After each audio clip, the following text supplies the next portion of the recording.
Hello, class. Today we're going to be discussing one way that we can keep ourselves and others healthy. We're going to be talking about washing our hands, why it's important, how to do it, and how it can keep us healthy.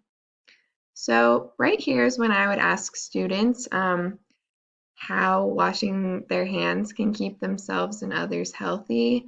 And this is when I would expect answers like cleaning germs off, cleaning any dirt or anything gross off their hands, not contaminating other things that they touch when they share with others. So just like a wide range of answers, student answers are expected. And really what you want students to address is that it does clean off germs. That's like the main purpose of washing our hands and any unwanted stuff like dirt and bacteria.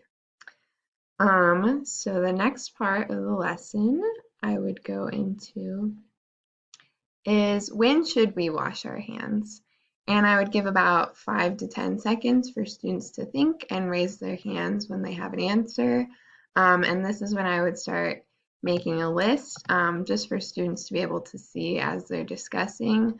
So as students start listing them off, they might say after using the restroom, before eating, after playing outside,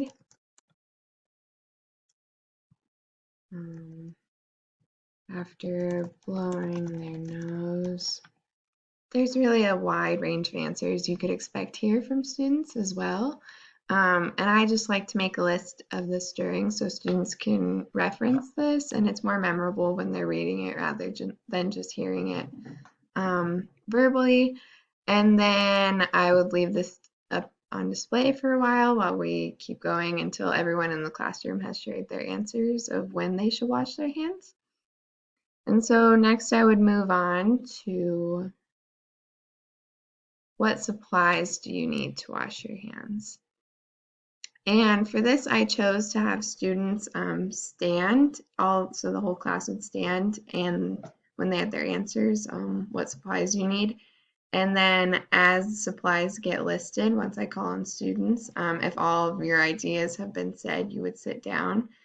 So then once everyone in the class is sitting, you know that all the answers have been shared. This is just another technique I like to use instead of just raising our hands. It gets students more involved in a way. It's just a different way of sharing student answers. So what supplies do you need to wash?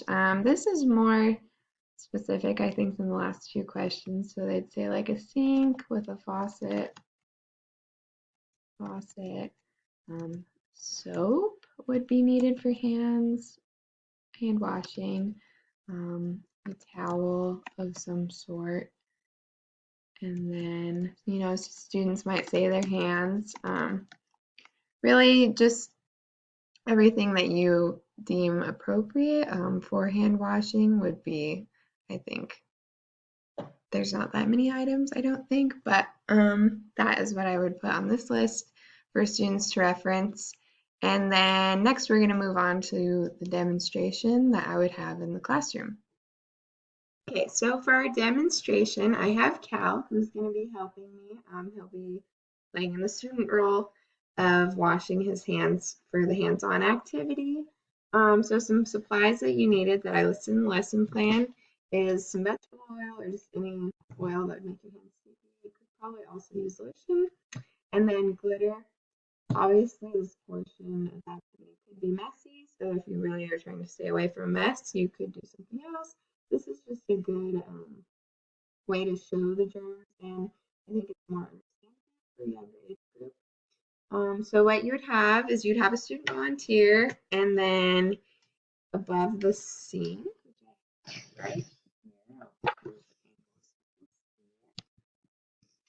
So I have the sink prepared, and then what I'm gonna do is pour a little bit of oil on his hands, and he's just gonna rub the oil in,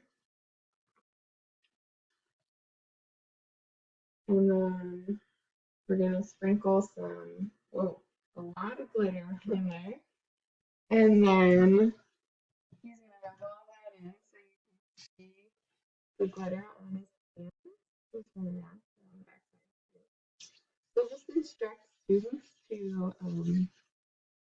put the glitter everywhere to, show germs. So first you would have the students try to, after they show the whole class their hands covered in the germs or the glitter, you're gonna have them run just the water, do no scrubbing and no soap, just to see how much glitter comes off. So we'll start that. No scrubbing. This month.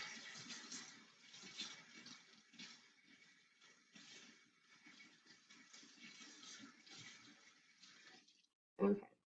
So show your hands to the camera.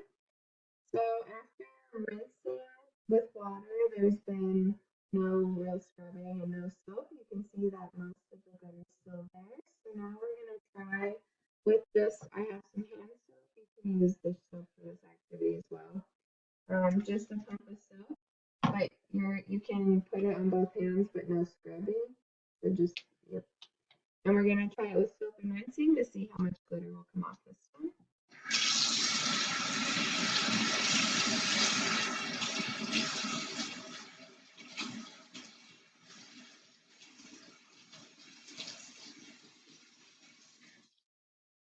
Okay, and now we're gonna wash it as per the CDC's instructions.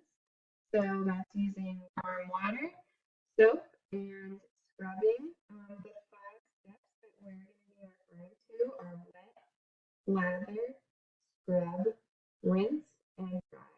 So since Cal already wet his hands for his previous washes, now he's gonna lather.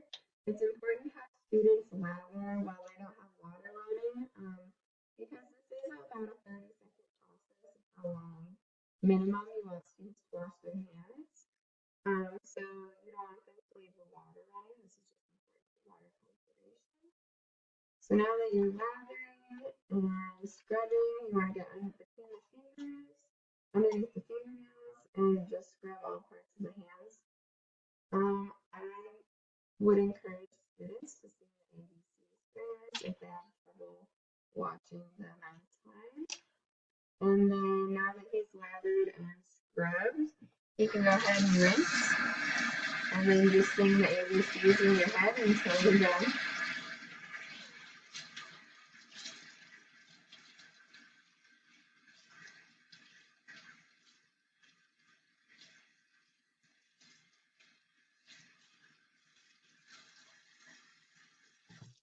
Okay, and then we have some disposable paper towels here.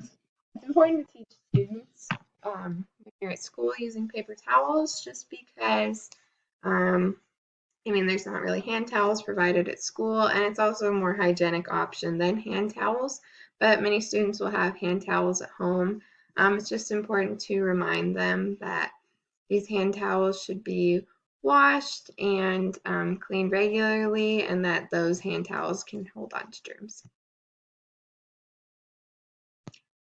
Okay, so after that demonstration, students will be able to see that after scrubbing, washing for at least 30 seconds using soap, and using the 5 steps that the CDC recommends, that all that glitter was able to come off. I know this video quality isn't great, but in person, it's a lot more easy to see.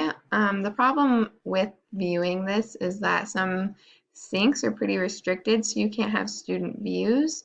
But I believe that, if you have a small enough class, everybody can, gather around the sink, or you can find some other way to show this to students.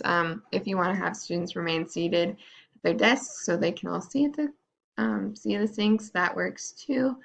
But it just depends on how your classroom's set up. And then after this, I would go ahead and have students reflect. I have some questions that I had for reflection. One of the questions being, what are the 5 steps that we talked about? The more you want students to remember stuff like that, you would repeat it. So wet, lather, scrub, rinse, and dry. Those are the 5 steps that we use. You could have them list the supplies, just really any questions about the activity, just to make sure that they were comprehending the content taught in the lesson. Thank you.